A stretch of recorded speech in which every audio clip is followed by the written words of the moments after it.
This is the tragic story of Rin Yamaoka. So before I get into all this, how about we just talk about Rin as a killer in Dead by Daylight, just for a second. So basically, she's known as the Spirit, and she's easily one of the most unsettling killers in the game. Not because she's loud or aggressive, but because she's quiet and she's unpredictable. She doesn't chase you like a normal killer. She phases through walls, like actually disappears and then reappears, moving insanely fast while you have no idea where she actually is. So when you're playing against her, it's not just a chase, it's literal mind games. You're constantly guessing. Is she behind me? Is she doubling back? Did she see me? And the scariest part, you can hear her, but you can't see her. That broken, glitchy sort of movement, the way her body looks like it's been torn apart and stitched back together. That's not just design. That's exactly what happened to her. So yeah, the Spirit isn't just strong. She's confusing, she's unsettling, and honestly, in my opinion at least, she's one of the most terrifying killers to go up against if you don't know what you're doing. So basically, Rin grew up in Japan in this really traditional household. Only child. She was extremely pressured when she was around 20 years of age, so she had a long life ahead of her, and she had to really struggle to, balance part-time work and just helping the family out in general, and a lot of pressure on her.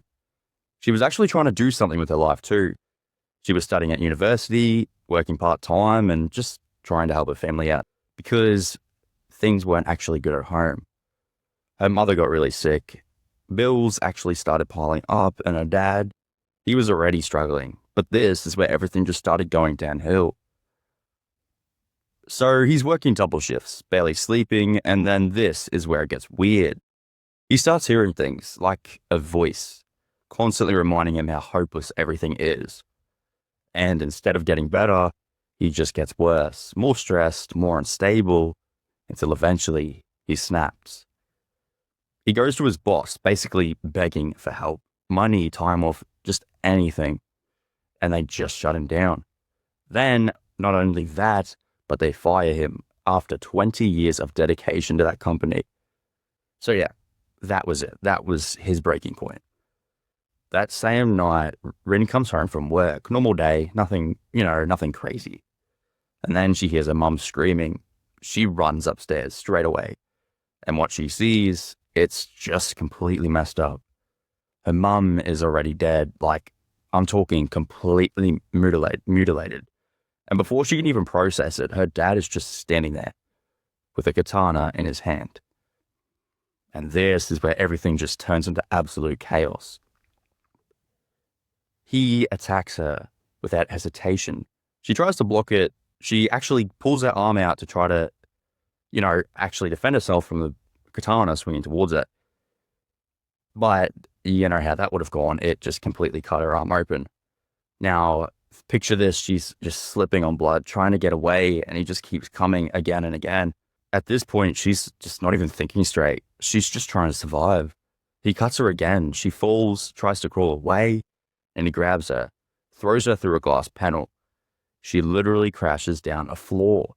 And somehow, I don't know how, but she survives that miraculously, but only barely. Now, she's crawling through broken glass, completely torn apart. Absolute agony. And the whole time, she's thinking one thing. Instead of being filled with fear, she's filled with rage, and she knows that he can't get away with this. Like, even in that state, she's just not giving up. She's pure angry and bloodlust. She knows she's dying, but she doesn't care anymore. She just wants him to pay. And that's the moment everything changes, because as she's lying there, bleeding out, the darkness starts creeping in like a fog. And instead of fear, it actually feeds her anger. It basically offers her one thing: revenge. And without any hesitation, she takes it. That's when the entity pulls her in, not as some random killer, but as something built entirely from that pain and rage. And now she doesn't even move like a normal person. She actually phases, like she's stuck between being alive and dead. And all that anger, it's still there. It still lingers. Every scream, every movement, that's not just for show. That's literally what she went through. And that's why Rin is so terrifying. Not because she's strong, but because she never got justice. And now, she's still chasing it.